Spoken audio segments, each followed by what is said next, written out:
इस कार्यक्रम के पुण्यार्जक हैं जैन प्रज्ञ श्री संघ दीमापुर, अध्यक्ष छवि सेठी, महामंत्री राजेश एलानी, कोषाध्यक्ष शिखर चंद बाकलीवाल, श्री शिखर चंद मुन्नी देवी, राजेश कुमार रिंकी, ललित कुमार सोनिका, हर्षिता, वीर, भुविक एवं समस्त बाकलीवाल परिवार मारुति वाले, दीमापुर, नागालैंड।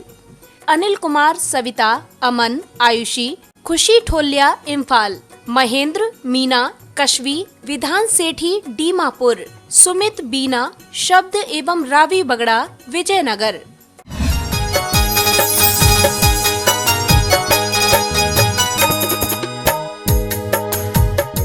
संसार दुख लेता है और जैसे ही वेदिनी क्रम नाश हुआ, मालूम, ज्ञानावर्णी के नाश से अनंत ज्ञान प्राप्त होता है, दर्शनावर्णी कर्म के नाश से अनंत दर्शन प्राप्त होता है, मोहिनी कर्म के नाश से क्षायिक सम्यक प्राप्त होता है। ज्ञानावर्णी, दर्शनावर्णी, वेदिनी, वेदिनी के नाश से क्या प्राप्त हो रहा है? अव्ययवाद सुख। और अव्ययवाद सुख जो है वो शिव स्वरूप है। अव्ययवाद जो सुख है वो शिव स्वरूप है। अव्ययवाद जिसमें कोई बाधा नहीं आएगी। आपके सुख में बाधा आती कि नहीं? आपके सुख मालूम कैसे हैं? सर्दी का समय, छत पे सोना है, चादर छोटी सी, पैर ढको तो सर खुल जाए, सर ढको तो पैर खुल जाए, और ऊपर से चादर नहीं, चलो रजाई ले लो, क्योंकि चादर तो फिर सूख जाती है, रजाई सूखेगी ही नहीं, और पानी बरसने लग गया। अब गुड़ी मुड़ी होकर जैसे माँ के पेट में थे ना, वैसे ही गुड़ी मुड़ी सर्दी लग रही हो और ओढ़ने वाले कपड़े ज़्यादा ना हो ना, तो बस आप विचार करना, बिल्कुल धनुष की तरह तुम हो जाते हो और छोटे से हो जाते हो। पेट पैर है ना, पेट से चिपक जाते हैं, और फिर भी आप सोए जाओ, फिर भी लेटे हो, ये नहीं सोच रहे हो कि इंतजाम कर लें कुछ। तो यही संसार के सुख हैं कि जहां पर हम पैर ढकते हैं तो सर खुल जाता है, सर ढकते हैं तो पैर खुल जाता है। हम माँ को मनाते हैं तो पत्नी नाराज हो जाती है, और पत्नी को मनाए तो, बेटे को मनाए तो भाई नाराज, और भाई को मनाए तो, मंदिर में आए तो दुकान छूट जा रही है, और दुकान जाए तो। आप विचार करके रखना, हमारे संसार के सुख किसी एक की तरफ जाए तो दूसरा छूट जाता। क्यों? क्योंकि ये सब बाह्य के हैं, और बाह्य में जितना तुम फंसोगे ना, उतना दुखी होगे। आप ख्याल करो, अगर आपको क्रोध भी आता है तो अंदर नहीं है, बाह्य ही है। कितनी देर क्रोध कर सकते हो? थोड़ी देर, 1 घंटा, आधा घंटा, 1 घंटे भी बहुत मुश्किल होगा। 1 घंटे में सारी एनर्जी बिल्कुल डिस्चार्ज हो जाओगे तो, है ना। मोबाइल है ना, आजकल के मोबाइल, ये तुम्हारे क्रोध की तरह है। कौन से? वो टच वाले, है ना। पहले की मोबाइल भी होते थे तो उसमें 1 दिन बैटरी चार्ज करो, 3 दिन तक चलती थी। छोटा सा डब्बा भी आता था, इतना बड़ा भी आता था, ऐसा। और शौक से आदमी लेके चलता था जब मोबाइल आया था, वो वायरलेस जैसा। लेकिन आज मोबाइल भी छोटे हो जा रहे हैं, और उसमें वो मॉडर्न, क्या वो बोलते हैं उसको, हैं, मॉडर्न में होता है, टच वाले में मॉडल क्या होता है, वो अलग अलग होते हैं। स्मार्टफोन, ये देखो हमारे शशि भाई स्मार्ट है, उनका फोन भी स्मार्ट होता है। स्मार्टफोन जिनकी बैटरी इतनी जल्दी डिस्चार्ज होती है, लगाओ और डिस्चार्ज, क्योंकि उसमें तुम नेट चला रही हो, उसमें पता नहीं क्या क्या। तो जितनी उसकी एनर्जी बड़ी है, तुमने बाह्य पदार्थों में लगाकर, इधर उधर लगाकर, क्रोध के माध्यम से सारी डिस्चार्ज कर दी। शिव स्वरूप को नहीं पा पाओगे। शिव स्वरूप को पाने वाला व्यक्ति शांत होता है। आप विचार करके रखना, हम शांत रहना चाहें तो हम बरसों बरसों तक रह सकते हैं, और क्रोध करना चाहें तो थोड़ी देर बाद हम डिस्चार्ज हो जाते हैं, हमारी बैटरी खत्म हो जाती है, हमारा मन खत्म हो जाता है, हमारे अंदर थकान महसूस होती है। ख्याल करो, श्वास लेने में आज तक आदमी नहीं थका, लेकिन श्वास का दुरुपयोग करने वाला व्यक्ति हमेशा थक जाता है। श्वास लेने वाला कभी नहीं थका। नॉर्मल श्वास आप लेते हो ना, अगर नॉर्मल सांस को लेना है तो 1 मिनट में 10 से 15 बार श्वास होती है, तुम थकोगे नहीं। लेकिन जब उस श्वास को उपयोग में लोगे, चलने लगोगे, 1 मिनट में 40 से 50 बार श्वास होती है और चलने से तुम थकते भी हो। श्वास को बोलने में उपयोग में लोगे, बोलने से भी थकोगे और श्वास का भी व्यय ज्यादा होगा। ख्याल करना, बोलने में श्वास का व्यय होता है, चलने में श्वास का व्यय होता है, उसके बाद का भोजन करते हो। उपवास में कोई सांसों का व्यय नहीं है। भोजन करने के बाद कैसी बड़ी बड़ी सांसें लेते हो। और वैद्यों ने, डॉक्टरों ने कह दिया खाना खाने के बाद 8 श्वास सीधे हाथ की तरफ लेटना और 8 श्वास उल्टे हाथ की तरफ लेटना और 16 श्वास सीधे लेटना, क्योंकि श्वास की गति को कम करना है। ख्याल करके रखना, हमारी श्वासों की गति को शिव स्वरूप में लगाने का प्रयास करो। हमने बाह्य में बहुत बार लगाने का प्रयास किया। हमने बोलने से हमने श्वासों को व्यय किया, हमने भोजन करने से श्वासों का व्यय किया, हमने चलने से श्वासों का व्यय किया, हमने सोने में भी श्वास ज्यादा व्यय होती है। आप जब सोते हो ना तो आराम से नहीं, बड़ी बड़ी तेज सांसें चलती हैं। क्रोध करने में उससे ज्यादा श्वासों का व्यय होता है। और जो आदमी कामना वासना में डूबा है, सबसे ज्यादा श्वासों का अपव्यय उसमें होता है। ये सब चीजें थकाने वाली हैं। चलने वाला भी थक जाता है, कोई आदमी बैठे बैठे नहीं थकता। अब विचार करो, हम 7 महीने से बैठे थके गया, तो सोच रहे थोड़ा थकने के लिए चलना चाहिए। आप विचार करना, आदमी बैठे बैठे नहीं थकता है, लेटे लेटे थक भी जाए, क्योंकि लेटे लेटे भी आदमी आराम से श्वास ले सकता है। चलने वाला थकता है, बोलने वाला थकता है, खाने वाला थकता है, क्रोध करने वाला थकता है और कामना वासना वाला थकता है। बाकी का शांत आदमी कभी नहीं थकता है। और शांत रहना ही शिव स्वरूप है। शिव स्वरूप को समझना, आप विचार करके रखना, पानी आपके तपेले में भरा है, पानी बिल्कुल शांत है, तो आप आराम से उसमें अपना चेहरा देख सकते हो। और जैसे ही वो पानी को गर्म किया जाए, पानी में बुलबुले उठने लगते हैं। बुलबुले उठने के बाद उस पानी को तुम देख नहीं सकते। पानी को देखोगे लेकिन अपना चेहरा नहीं देख सकते, क्योंकि शिव स्वरूप को छोड़ दिया। यहां पर आचार्य कह रहे हैं, शिव स्वरूप को पाना है तो शांत रहकर जीवन जियो, क्योंकि संसार तुम्हारे शिव स्वरूप को बाधित कर रहा है। और शिव स्वरूप अंदर का आह्लाद है, अंदर का आनंद है। 5 इंद्रियों का बहुत बार आनंद लिया है। स्पर्श, रसना, घ्राण, चक्षु, कर्ण, ये 5 इंद्रियों के स्वरूप आनंद में, सुख में हम भूल गए कि हमारे पास इनसे भी अतीन्द्रिय का सुख है। अतीन्द्रिय के सुख को पाना ही शिव स्वरूप है। अतीन्द्रिय बनने का प्रयास करो। और अतीन्द्रिय बनने के लिए करना क्या पड़ेगा? देखो, जो बच्चे शैतानी करते हैं घर में, उनके काम धाम बंद कर दो। हफ्ता पानी बंद, खाना पीना बंद, लाइन पे लग जाएंगे। आप विचार करके रखना, जो बच्चे शैतानी करते हैं उनकी इच्छाएं पूरी करना बंद करो। मैं कहूंगा वो सुधर जाएंगे। थोड़ी देर रोएंगे, क्योंकि जब दीपक जब आखिरी समय में जलता है ना, बिल्कुल आखिरी तेल रह गया उसमें, तो बबक करता है। अगर हमने तेल नहीं डाला ना तो क्या होगा? शांत हो जाएगा। ऐसा ही है, जब वो इच्छाओं को जागृत कर रहा है, बेवजह की इच्छाएं, ख्याल करना, दीपक में घी डाला जाए तो वो दीपक घी का प्रकाश करता है और हमें भी प्रकाशित करता है।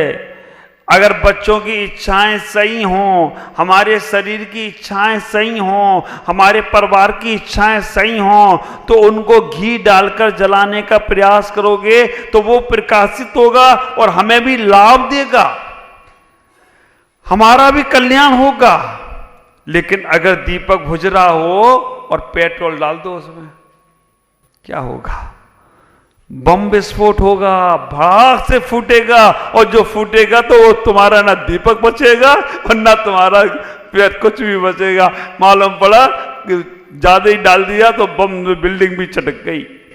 ये हमने अपने जीवन में जब संसार की इच्छाएं पूरी करने लगे, शरीर के माध्यम से हम बाह्य के आकर्षणों को पाने लगे, तो बस वहीं हम उस इच्छाओं को दीपक में घृत डालने का काम नहीं कर रहे हैं, पेट्रोल डालने का काम कर रहे हैं।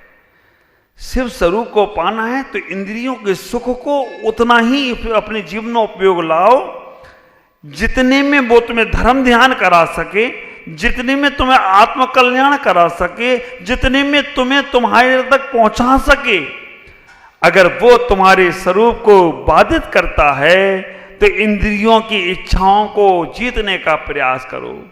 पंच इंद्रिय विजय होंगे जब हम श्रेणी के आरोहण होंगे, जब हम छपक श्रेणी उपसम श्रेणी पे चढ़ेंगे, जब 8वें गुणस्थान से ऊपर चढ़ेंगे तब इंद्रिय विजय होंगे। 8वें गुणस्थान से नीचे हैं, 7वें गुणस्थान में हैं, तो हम अगर 7 में चढ़ेंगे तो इंद्रिय विजय होने का प्रयास होगा। और 7वें में स्वस्थान वाले हैं, 6वें में प्रमत में हैं, तो इंद्रिय निरोध। आप सोचते हो महाराज जी इंद्रिय विजय है? नहीं, हम केवल इंद्रिय निरोध व्रतों का पालन करते हैं। अंतर क्या है?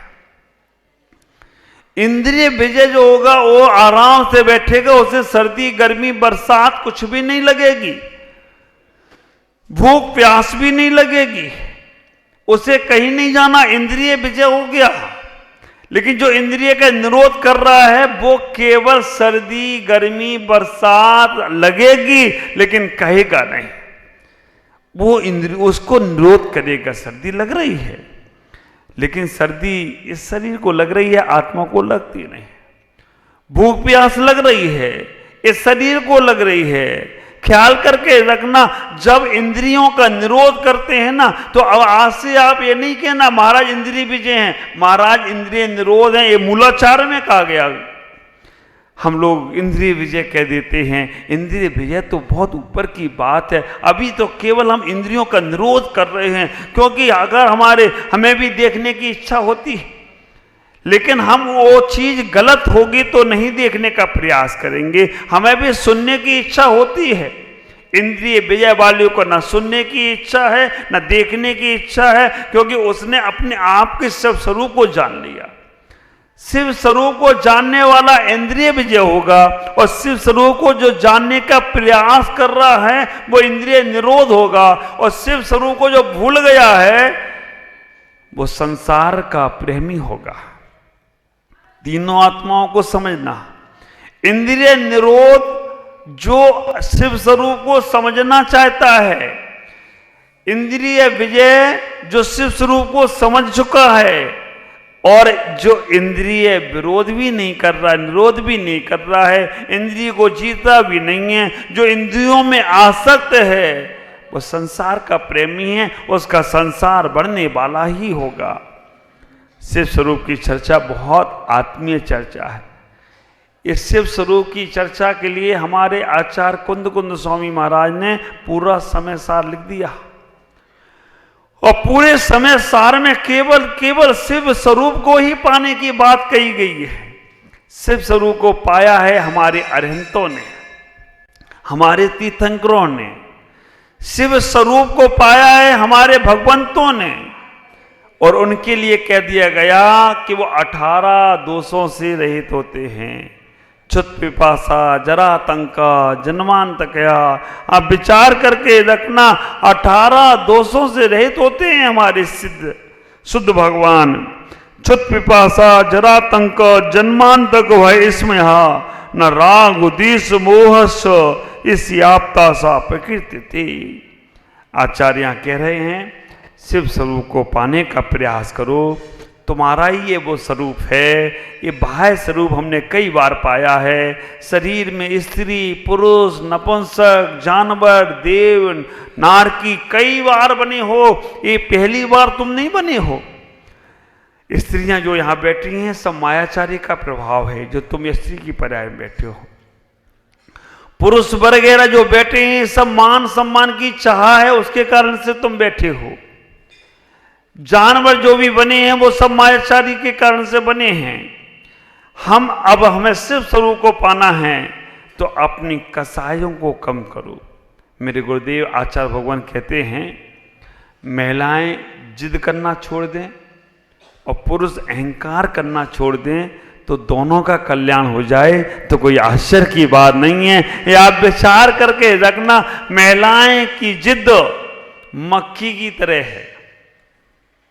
मक्खी को उड़ाओ क्या करती है, सबको मालूम है। आप विचार करके रखना, मक्खी को उड़ाओ बार बार आकर वहीं बैठती है, बार बार आकर वहीं बैठती है। तो महिलाओं को कोई चीज की मना करो, बार बार वही काम करते, बार बार वही काम करते। इस कारण से वो दुखी हो जाते हैं। पुरुषों का अहंकार, अब देखो इनको मक्खी बनाया तो तुमको भी तो कुछ बनाना पड़े, नहीं तो ये नाराज हो जाएगी। पुरुषों का अहंकार कुत्ते की पूंछ की तरह, कितना भी पोंगी में डाल के रखो, जब भी निकलेगा तो वो टेढ़ी का टेढ़ी रहेगा। तो आप विचार करके रखना, कई बार आप अपने अहंकार को नहीं समझ पाते हो। आप अगर अच्छे काम भी कर लेते हो तो उसमें भी मान सम्मान की चाह, और जब तुम्हारे अंदर मान सम्मान की चाह आई ना तो वो भी तुम्हें संसार ही देने वाली है। ख्याल करना, हम इन सबसे परे हो जाए, हमारा जीवन शिव स्वरूप में जाने वाला होगा। जाने वाला क्या, हम खुद शिव स्वरूप ही हैं, लेकिन अब शिव स्वरूप को पहचान नहीं पा रहे हो। शिव स्वरूप को पहचानने के लिए हम कसाय रहित तो हम, पाप रहित तो हम।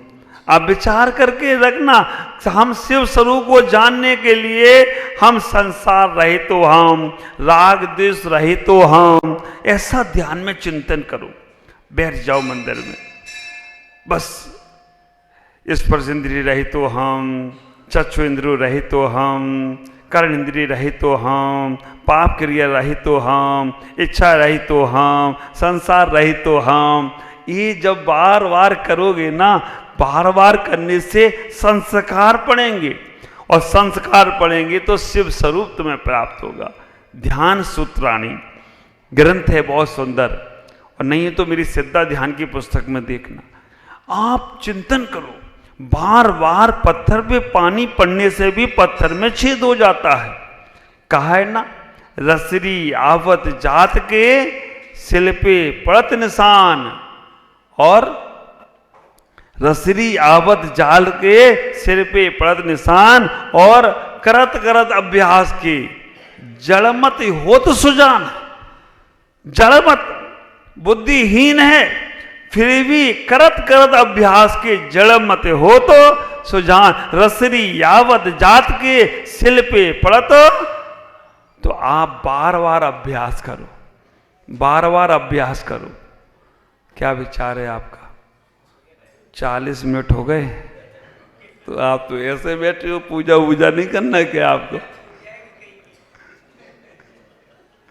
तो आज इतना ही कहूँगा, शिव स्वरूप को पाना है, बात बाकी है, कल फिर मिलेंगे। शिव स्वरूप की यात्रा करना है। अभी मेरा मंगलाचरण नहीं हुआ है पूरा, अभी कब तक होगा ये मालूम नहीं, लेकिन फिर भी शिव स्वरूप को हम प्राप्त करें। विचार हमारे हैं, आचार तुम्हारा होना चाहिए, चर्चा हमारी है, चर्या तुम्हारी होना चाहिए, वार्ता मेरी है, बर्ताव तुम्हारा होना चाहिए।